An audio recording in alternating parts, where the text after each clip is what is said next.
everyone, this is Indrani and welcome back to Amigos Cook Room. The moment we hear the word biryani, something triggers within. It is an emotion, isn't it? Now, as we all know, in North India, biryani has developed in the Muslim centers of Delhi, Lucknow and Rampur during the Mughal rule in India.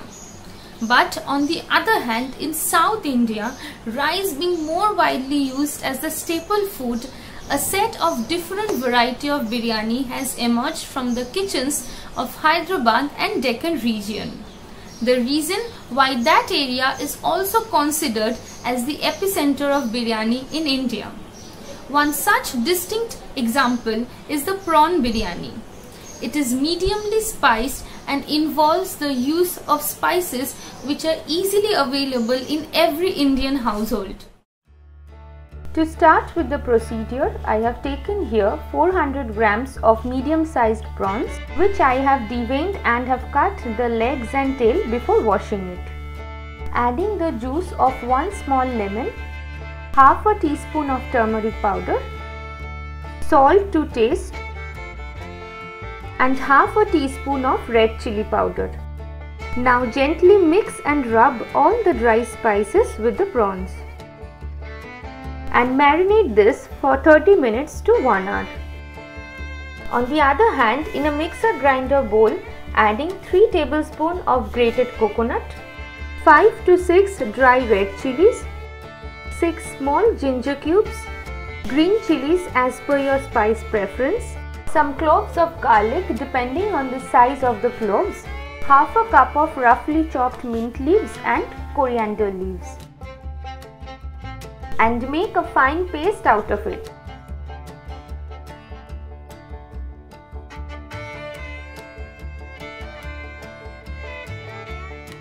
Moving on to the next step, in a large vessel, bring some water to boil. Bubbles are formed, therefore adding whole spices like cinnamon sticks, bay leaves and black peppercorns. Further adding 400 grams of basmati rice, which I have already washed it priorly.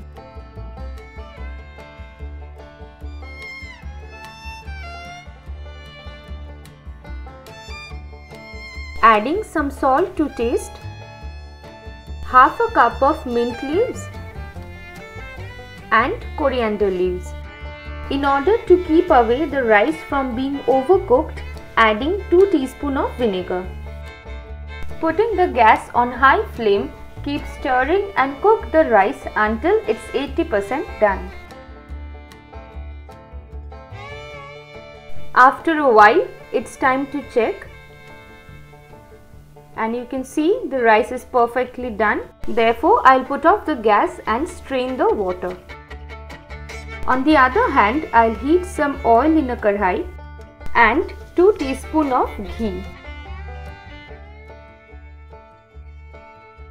Once heated, I am adding here 3 medium-sized tomatoes which I have finely chopped, 2 medium-sized onions, again roughly chopped, and fry it for a while. Some salt to taste. Keep cooking until the tomatoes releases the juice. Further adding 1 teaspoon of coriander powder and some sugar as per your preference.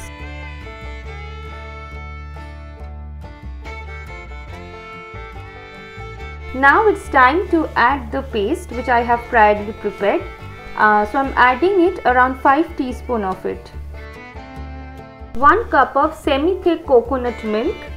Here I have used the ready-made coconut milk powder, which I have taken around 2 tablespoons of it and have mixed it in 1 cup of warm water. But if you want, you can definitely use the natural one. Mix it well and cook this for around 10 minutes on medium flame. After a while, now it's time to add the marinated prawns.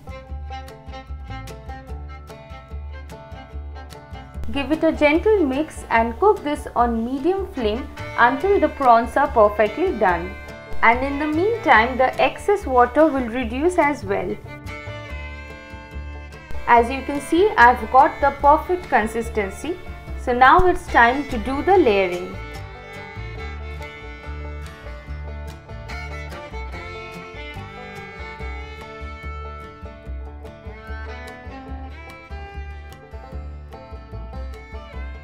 So I have added here all of the cooked rice, and now it's time to add the food color.